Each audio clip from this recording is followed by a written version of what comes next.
حدیث میں آتا ہے جس کام کی طاقت ہو وہ کام کرو، لیکن انسان اپنی کوشش سے تو ہر کام کر سکتا ہے، پھر جی نہیں، انسان اپنی کوشش سے 4 شادیاں نہیں کر سکتا، ہر کام کہاں سے کر سکتا ہے؟ اگر کر سکتا ہوتا تو سب 4 کر کے بیٹھے ہوئے ہوتے کہ نہیں ہوتے؟ بہت سے لوگ دوسری پہ آ کے ہی واپس چلے جاتے ہیں۔ انسان کو اللہ نے محدود طاقتیں دی ہیں، تو اس لیے ہمیں حکم یہ دیا گیا ہے کہ اپنی طاقت دیکھ کے کام کرو۔ لا یکلف اللہ نفسا الا وسعها، اللہ نے کسی کو اس کی طاقت سے زیادہ کا مکلف نہیں بنایا۔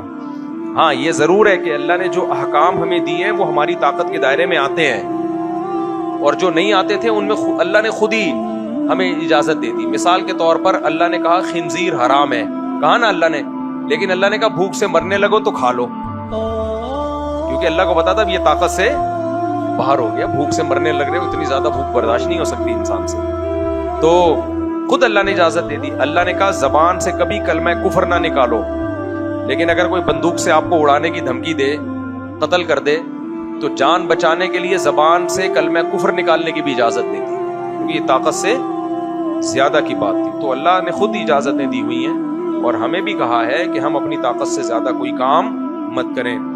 اس میں خاص طور پہ کمانا اپنی طاقت سے زیادہ ہو۔ یہ جو تبلیغ میں بار بار ایک نعرہ سکھایا جاتا ہے نا، اللہ سے ہونے کا یقین، غیر اللہ سے نہ ہونے کا یقین، لوگ اس بات کو بہت ہلکا لیتے ہیں۔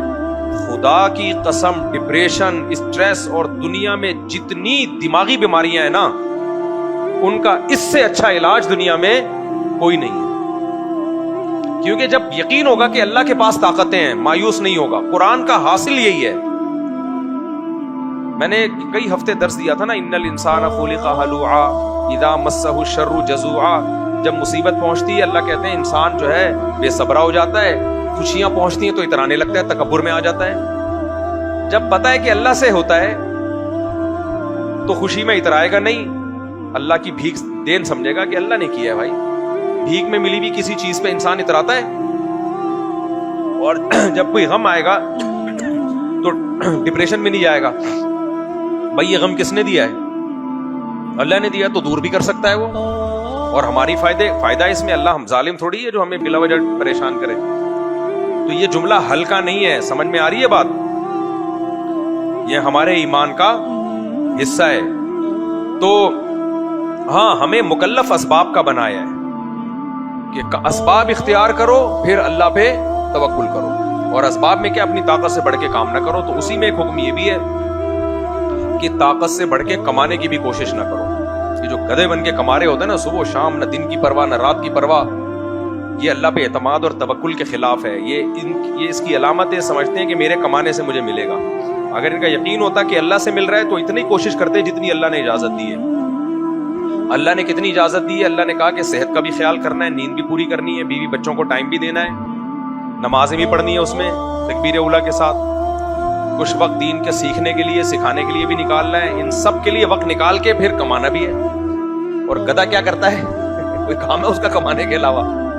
گدھا اپنی گدھی کو ٹائم دیتا ہے کہ چلو گدھی کو لے کے بیٹھے، چلو آؤ گپ شپ لگاتے ہیں ہم، اتنے گدھے ہم نے پیدا کر لیے تو تھوڑا سا تمہارا بھی حق ہے کہ میں تمہارے ساتھ ٹائم کو اسپینڈ کروں، اس کے علاوہ بھی کوئی کام ہے دنیا میں، چلو ہم تھوڑا سا گھومنے پھرنے چلتے ہیں یا بیٹھ جاتے ہیں۔ یہ جو گدھے پیدا کیے ان کی تربیت کے لیے کوئی تھوڑا سا ٹائم نکال لے، لیکن چونکہ گدھا ہے اس کے پاس ٹائم یا تو لوڈ اٹھائے گا یا ڈھیٹو کرے گا، اس کے علاوہ کام نہیں ہے۔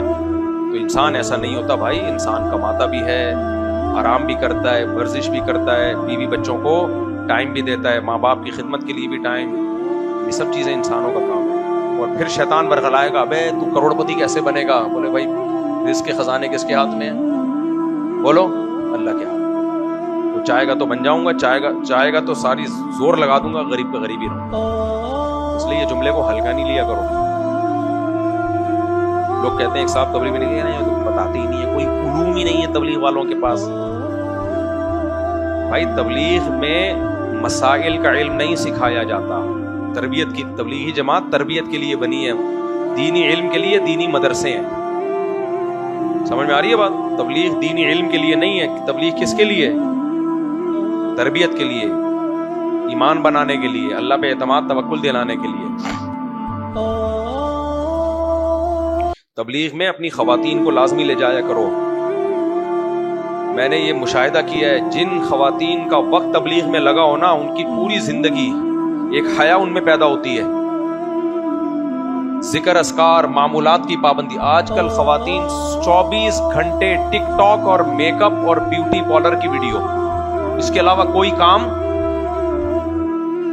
یعنی اور بھی کام ہے، گھر میں چائے بنانا، پراٹھے بنانا ہے، میں نہ پٹ جاؤں گھر میں جا کے کہیں، بہت سارے کام ہیں فارغ وقت میں، اس کے علاوہ چلو اب صحیح بیلنس ہو گیا، فارغ وقت میں اس کے علاوہ کوئی کام نہیں۔ تو تبلیغ میں وقت لگانے سے کیا ہوگا، فارغ وقت میں ان کو ذکر کی، تلاوت کی بھی توفیق ملے گی، وہ ماحول ایسا بن جاتا ہے وہاں جا کے، اس لیے بہت بہت زیادہ فائدہ ہے اس کا۔